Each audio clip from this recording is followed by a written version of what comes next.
जय हिंद साथियों, जैसा कि आप सभी लोगों को पता है, मैंने इस समय एक बेहतरीन सीरीज स्टार्ट की है जिसके अनुसार मैंने आप सभी लोगों को बेसिक मैथमेटिक्स समझाने का निर्णय लिया है, जिसमें मैंने आप सभी लोगों के लिए एक वीडियो डाल दिया है। यदि आपने अभी तक वह वीडियो नहीं देखा है तो सबसे पहले उस वीडियो को जाकर देखें, जिसमें मैंने आप सभी लोगों को संख्या एवं उन से संबंधित कुछ महत्वपूर्ण प्रश्न बताए हैं, जैसे गणित क्या है, गणित पढ़ने की हमें क्या आवश्यकता है, गणित का महत्व और गणित का दैनिक जीवन में क्या महत्व है। तो आज हम पढ़ेंगे दोस्तों संख्याओं के प्रकार, संख्याएं कितने प्रकार की होती हैं और ऐसे कौन से प्रश्न हैं जो संख्या से संबंधित आपके पेपर में पूछा जाता है, चाहे वह आपका रेलवे ग्रुप डी का हो, चाहे एनटीपीसी का हो, तमाम ऐसे एग्जाम है। और साथ ही साथ कक्षा 10 से संबंधित या बहुत ही महत्वपूर्ण सीरीज चल रही है। तो दोस्तों आइए हम आपको बता देते हैं। सबसे पहले मैंने आपको बताया था वे गणितीय वस्तुएं जिनका उपयोग मापने, गिनने और नामकरण के लिए किया जाता है, संख्याएं कहते हैं।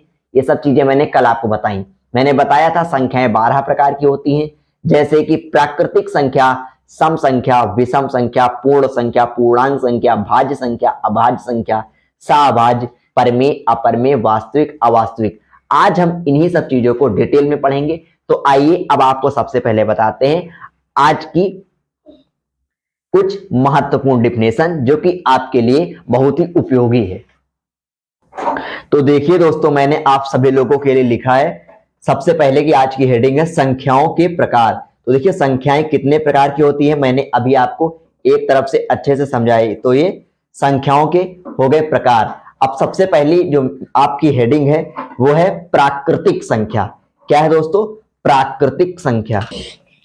प्राकृतिक संख्याएं क्या हैं और प्राकृतिक संख्याएं किन्हें कहते हैं, आइए देखते हैं।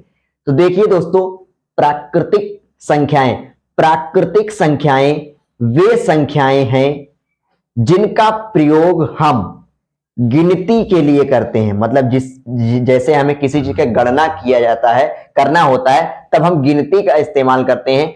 तो वे संख्याएं जिनका प्रयोग हम गिनती के लिए करते हैं उन्हें प्राकृतिक संख्या कहते हैं। शून्य के अलावा सभी पूर्ण संख्याएं प्राकृतिक संख्याएं होती हैं, जैसे 1, 2, 3, 4, 5 से लेकर इनफाइनाइट यानी कि अनंत तक जो भी ये संख्याएं हैं वह आपकी प्राकृतिक संख्याएं होती हैं। आइए अब आगे इसके देखते हैं, आगे इसके मैंने क्या लिखा है। तो दोस्तों देखिए, मैंने आपको बताया प्राकृतिक संख्या वे संख्याएं होती है जिनका प्रयोग हम किसी चीज की गणना या गिनती के लिए करते हैं। इसकी स्टार्टिंग 1 से होती है और इनफाइनाइट तक होती है। इसमें शून्य का स्थान नहीं है, ठीक ना। अब हम देखते हैं अगली संख्या, पूर्ण संख्या। हेडिंग जो मैंने डाली है आप सभी लोगों के लिए, पूर्ण संख्या। पूर्ण संख्याएं क्या होती हैं? शून्य सहित, देखिए शून्य सहित धन पूर्णांकों को, इसमें ऋण पूर्णांक की कहीं बात नहीं की गई है, शून्य सहित धन पूर्णांकों को पूर्ण संख्या कहते हैं। जैसे कि 0, 1, 2, 3, 4, 5 से लेकर आप अनंत तक चले जाइए, बस इसमें आपकी पॉजिटिव नंबर होना चाहिए, यानी कि धनात्मक संख्या होनी चाहिए। और जब हम गिनती में, यानी कह सकते हैं जब हम प्राकृतिक संख्या में शून्य को सम्मिलित कर लेते हैं, तब ऐसी संख्याओं को पूर्ण संख्या कहते हैं। तो ये हो गई आपकी प्राकृतिक संख्या। उसके बाद आपकी ये मैंने अभी बताई पूर्ण संख्या। प्राकृतिक संख्या दोस्तों क्या होती है, फिर से देख लीजिए। प्राकृतिक संख्याएं वे संख्याएं हैं जिनका प्रयोग हम गिनती के लिए करते हैं। शून्य के अलावा सभी पूर्ण संख्याएं प्राकृतिक होती हैं, जैसे 1, 2, 3, 4 से लेकर आप इनफाइनाइट तक चले जाइए। पूर्ण संख्या, जब हम प्राकृतिक संख्या में शून्य को मिला लेते हैं तब वही संख्याएं पूर्ण संख्या बन जाती हैं, यानी कि शून्य सहित धन पूर्णांकों को पूर्ण संख्या कहते हैं। आइए हम देखते हैं नेक्स्ट पॉइंट आपके लिए वेरी इंपॉर्टेंट, ये बहुत पूछा जाता है। और ये सब चीजें पूछी जाए या न जाए, गणित जब आप पढ़ने बैठे हैं तो आपको बेसिक जानकारी के अनुसार आपको ये छोटी छोटी चीजें जो आपको आनी ही चाहिए। इसीलिए मैंने मैथमेटिक्स को एकदम बेसिक से लिया है, एकदम न्यू से समझिए। जब आप इन चीजों को पढ़ेंगे आपको आएगा तो मैथ लगाने में आपको कोई भी दिक्कत नहीं होगी। अब हम आपको बताते हैं आगे सम संख्या। ऐसी संख्याएं, देखिए ध्यान से समझिएगा, ऐसी संख्याएं जो 2 से विभाजित हो जाती हैं, कहने का मतलब है जो संख्या 2 से पूरा पूरा भाग हो जाए और उसमें शेषफल कुछ भी ना बचे, ठीक ना। ऐसी संख्याएं जो 2 से विभाजित हो जाती हैं उन्हें सम संख्या कहते हैं। क्या कहते हैं? सम संख्या। जैसे 2, 4, 6, 8, 10, 12, 14, 256, 512, 728, ये सब जो संख्याएं होती हैं सम संख्याएं होती हैं, ठीक ना। वे संख्याएं जो 2 से विभाजित हो जाती हैं उन्हें सम संख्या कहते हैं। 2, 4, 6, 8, 10, एकदम ध्यान समझिएगा। तो कौन सी संख्या है जो सिर्फ और सिर्फ 2 से विभाजित होती है ना, ऐसी संख्याएं जो 2 से विभाजित हो जाती है उन्हें सम संख्या कहते हैं। नेक्स्ट पॉइंट आपके लिए है, समझिए, विषम संख्या क्या है दोस्तों। अगला पॉइंट है आपके लिए विषम संख्या क्या होता है, ठीक है ना। ऐसी संख्याएं, देखिए ऐसी संख्याएं जो 2 से विभाजित नहीं होती हैं, जो 2 से विभाजित हो जाती हैं सम संख्या। ऐसी संख्याएं जो 2 से विभाजित नहीं हो पाती हैं उन्हें हम विषम संख्याएं कहते हैं। जैसे 3, 1, 3, 5, 7, 9, 11, 13, 15, 17, 19, 21, 23, ये तमाम संख्याएं विषम संख्याएं। ऐसी संख्याएं जो 2 से विभाजित हो जाती है उन्हें सम संख्या, और जो संख्या 2 से विभाजित नहीं हो पाती है उन्हें विषम संख्या। जब भी आप पढ़ने बैठे तब एक चीज को दूसरी चीज से कांटेक्ट करके पढ़ें, एक दूसरे से जोड़ के पढ़ें, तब आपको ज्यादा समय तक याद रहेगा। जैसे प्राकृतिक संख्याएं 1 से स्टार्ट होती हैं, जब 0 से स्टार्ट हो जाता है कोई चीज तब वो पूर्ण संख्या हो जाती है। नेक्स्ट मैंने आपको बताया सम संख्या, जैसे 2 से विभाजित हो गई तो सम संख्या, जो 2 से विभाजित नहीं होती है उसको हम विषम संख्या कहते हैं दोस्तों, ठीक ना। अब हम आगे चलते हैं आज के इंपॉर्टेंट हेडिंग की तरफ, जो कि बहुत कंफ्यूजन सब्जेक्ट बना रहता है, ठीक ना। तो देखिए भाज्य संख्या है क्या है दोस्तों, भाज्य संख्या किसे कहते हैं, तो ठीक ना, इसके बारे में समझिए। भाज्य संख्या होता क्या है। कुछ लोग सम विषम को भाज्य अभाज्य की तरह लेकर चलते हैं। सम विषम से और भाज्य संख्या एक दूसरे से पूर्णतः अच्छी तरह से भिन्न है, अलग अलग है। देखिए जो संख्याएं स्वयं और एक के अतिरिक्त, जो संख्याएं स्वयं मतलब अपने आप से और एक के अतिरिक्त किसी भी संख्या से विभाजित हो जाती हैं उन्हें भाज्य संख्या कहते हैं। क्या कहते हैं? उन्हें भाज्य संख्याएं कहते हैं। उन्हें भाज्य संख्या, जैसे 4, 6, 8, 9। देखिए ये जो 4 है ये 2 से भी कटेगा, 1 से भी कटेगा, 4 से भी कटेगा, है ना। 4 से तो कटेगा ही, स्वयं का मतलब हुआ 4 जो है 4 से कटेगा, ठीक। 1 से भी कटेगा और यह 2 से भी कटेगा।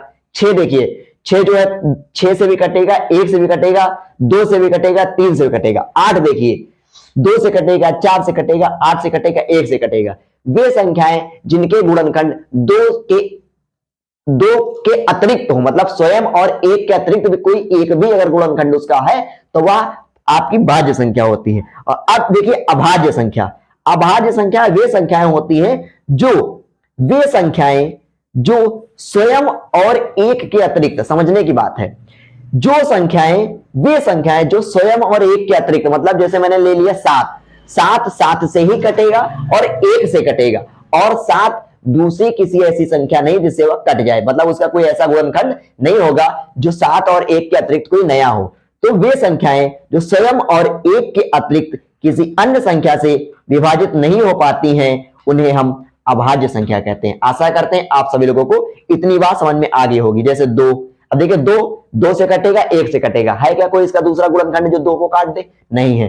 3 से कटेगा और 1 से कटेगा। 5 से कटेगा और 1 से कटेगा। 7 अपने से कटेगा मतलब स्वयं से और 1 से।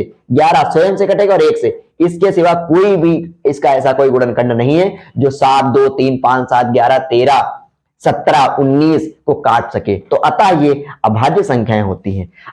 तो दोस्तों अब हम आगे देखते हैं सह अभाज्य संख्या। अभी तक आपने देखा प्राकृतिक संख्या, पूर्ण संख्या, सम संख्या, विषम संख्या, भाज्य संख्या, अभाज्य संख्या, और आशा करते हैं आप सभी लोगों को ये बात एकदम अच्छे से समझ में आ गई होगी। अब हम पढ़ते हैं सह अभाज्य संख्या क्या होता है, सह अभाज्य संख्याएं किन संख्याओं को कहते हैं। देखिए बहुत ही छोटी सी जानकारी है, एकदम अच्छे से आपको पता होना चाहिए।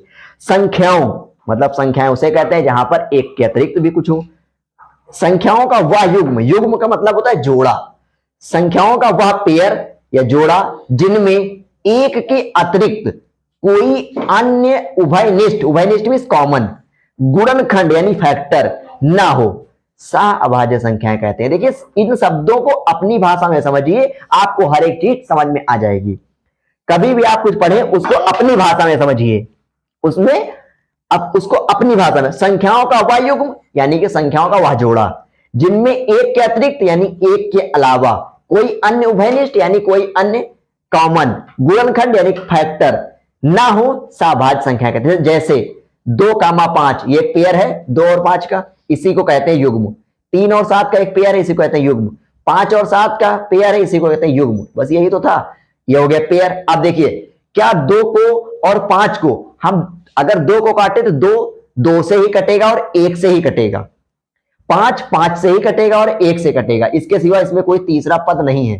तो यह एक भाज्य संख्याओं का पेयर बन गया। जब पेयर बन गया तो इसी को कह देते हैं सहअभाज्य। साथ साथ वाली अभाज्य सहअभाज्य। 3 और 7 दोनों भाज्य हैं और एक साथ लिख दिया तो सहअभाज्य। 5 और 7 दोनों अभाज्य हैं, इसीलिए इसको कह दिया सहअभाज्य। तो समझने की बात है, संख्याओं का वह जोड़ा जिसमें एक के सिवा कोई अन्य दूसरा कॉमन गुणनखंड ना हो, उन्हें सहअभाज्य संख्याएं कहते हैं। जैसे 2,5, 3,7, 5,7, 11,13 और जैसे 19,23। तो इस प्रकार की जो संख्याओं का पेयर होता है उन्हें सहअभाज्य संख्या कहते हैं। आगे हम चलते हैं परिमेय संख्या की तरफ। क्या है दोस्तों? परिमेय संख्या। देखिए परिमेय संख्या क्या होता है, आइए अब हम आपको बता देते हैं परिमेय संख्या। समझिएगा, जब आप कोशिश करेंगे समझने की तो आपको हर एक चीज अच्छे समझ में आएगी। देखिए P/Q, P और Q जहां पर पूर्णांक है, मैं सबसे पहले बता रहा हूं पूर्णांक P/Q के रूप में लिखी जा सकने वाली, P/Q के रूप में लिखी जा सकने वाली संख्याओं को परिमेय संख्या कहते हैं। P/Q के रूप में लिखी जा सकने वाली संख्याओं को परिमेय संख्या, मतलब ऐसी संख्याएं जिनको हम बटे में लिख सकें, यानी कि हम भिन्न में लिख सकें, नॉमिनेटर एंड डिनोमिनेटर में लिख सकें, यानी कि अंश एवं हर में लिख सके। अब इससे छोड़कर आपको इससे आसान भाषा नहीं मिलने वाली है। जहां P और Q दोनों पूर्णांक हैं, जहां P यानी जो जैसे मान लीजिए 2,4 है, रूट में कोई संख्या जैसे मान लीजिए दी है, देखिए रूट में दी हुई संख्या जो होती है वो आपकी परिमेय संख्या नहीं होती है, बात आपको ध्यान रखना है। जैसे √7 हो गई, √3 हो गया, √5 हो गया, √2 हो गया, ठीक है ना, इन चीजों को आपको ध्यान रखना है। अब देखिए आगे, जहां P और Q दोनों पूर्णांक हैं, आगे देखिए जहां, लेकिन ये आपको ध्यान रखना है जो आपका बटे में Q है वो 0 ना हो। जैसे मान लीजिए 1,0 ना हो, 2,0 ना हो, 5/0 ना हो। अगर 0 हो गया तो वह परिमेय संख्या नहीं होगी। समझ में आ गई बात? P/Q के रूप में लिखी जा सकने वाली संख्याओं को परिमेय संख्या कहते हैं, ठीक है ना। जहां P और Q दोनों पूर्णांक हैं, किंतु लेकिन परंतु किंतु लेकिन बट किंतु शून्य ना हो, जो आपके बटे में हर है वह शून्य ना होने पाए। जैसे उदाहरण देखिए 5 हो गया, 7 हो गया, 9 हो गया, 22/7 हो गया, 7/9 हो गया, यह आपकी परिमेय संख्या है। 5 को हम 5/1 लिख सकते हैं, 7 को 7/1 लिख सकते हैं, 9 को 9/1, 22/7, ये सब क्या हो गई? परिमेय संख्या हो गई। तो देखिए दोस्तों, अब हम आपको बताते हैं अपरिमेय संख्या। सबसे लास्ट, आज का लास्ट पॉइंट और बहुत ही महत्वपूर्ण है। बहुत लोगों को बहुत लोग हो जाते हैं, बहुत लोग पढ़ते हैं मैथ, लेकिन अभी तक ये उन्हें नहीं पता है ये परिमेय और अपरिमेय क्या होता है, भाज्य और अभाज्य क्या होता है, सम विषम क्या होता है और सहअभाज्य क्या होता है। लेकिन आपको आएगा, यदि आप मेहनत करेंगे तो आपको हर एक मंजिल आपके कदमों में होगी। तो रख हौसला, वो मंजर भी आएगा, प्यासे के पास चलकर समुंदर भी आएगा, और थक कर न बैठ मंजिल के मुसाफिर, मंजिल भी मिलेगी और मिलने का मजा भी आएगा। कहते हैं न थके हैं पांव कभी, ना ही हिम्मत हारी है, क्या करूं मेरे दोस्त, मुझे जीतने की बीमारी है, मुझे जीतने की बीमारी है। तो आइए देखते हैं आज का नेक्स्ट पॉइंट, जिन्हें P/Q के रूप में ना लिखा जा सके। अभी तक क्या पढ़ा? जिन्हें P/Q के रूप में लिखा जा सके, परंतु अब आप पढ़ रहे हैं जिन्हें P/Q के रूप में ना लिखा जा सके, उन्हें अपरिमेय संख्याएं कहते हैं। जैसे कि √2, √3, -√2, -√3, -√5 इत्यादि, यानी ETC। तो आज दोस्तों मैंने आप सभी लोगों को कुछ जानकारी दी जो कि बहुत ही महत्वपूर्ण थी। इसी तरह से आपको प्रतिदिन छोटी छोटी वीडियो मिलेंगी जिसमें मैं आप सभी लोगों को इंपॉर्टेंट से इंपॉर्टेंट क्वेश्चन कराता रहूंगा। यदि आप, मैं गारंटी लेता हूं, यदि आप हमारे साथ से 5 क्लासें लेते हैं तो आपको बेसिक मैथमेटिक्स एकदम अच्छे से कंप्लीट हो जाएगी। तो रख हौसला, वो मंजर भी आएगा, प्यासे के पास चलकर समुंदर भी आएगा, और थक कर न बैठ ऐ मंजिल के मुसाफिर, मंजिल मिलेगी और मिलने का मजा भी आएगा। तो दोस्तों आप सभी लोगों से मैं एक ही रिक्वेस्ट करूंगा, और वो भी आप सभी लोगों की पढ़ाई को लेकर।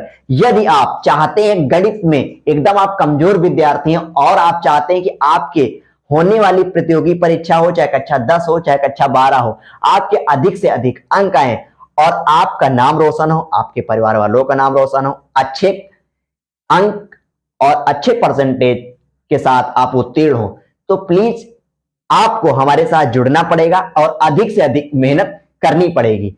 इसलिए आप तक हर एक मेरी क्लास की नोटिफिकेशन समय पर पहुंचे, इसलिए आपको चैनल को सब्सक्राइब करके रखना पड़ेगा, जिससे कि आने वाली क्लासें आपको समय समय पर मिलती रहे और आपको हर एक जानकारी अच्छे से हो और हर एक चीज को आप याद कर सके, समझ सके। तो दोस्तों यदि आप चैनल पर नए थे और अभी तक आपने चैनल को सब्सक्राइब नहीं किया है और बेल आइकन को प्रेस नहीं किया, तो प्लीज चैनल को सब्सक्राइब करके बेल आइकन को प्रेस कर लीजिएगा और आने वाली हर एक वीडियो की नोट्स बनाइए, उसको समझिए। जो भी आपके पास डाउट्स आएंगे वो हमें कमेंट कीजिएगा, मैं हर संभव मदद आपकी करूंगा जिसमें कि आपको हर एक परेशानी का हल निकल सके। मिलते हैं आप सभी लोगों से नेक्स्ट क्लास में, तब तक के लिए जय हिंद, धन्यवाद।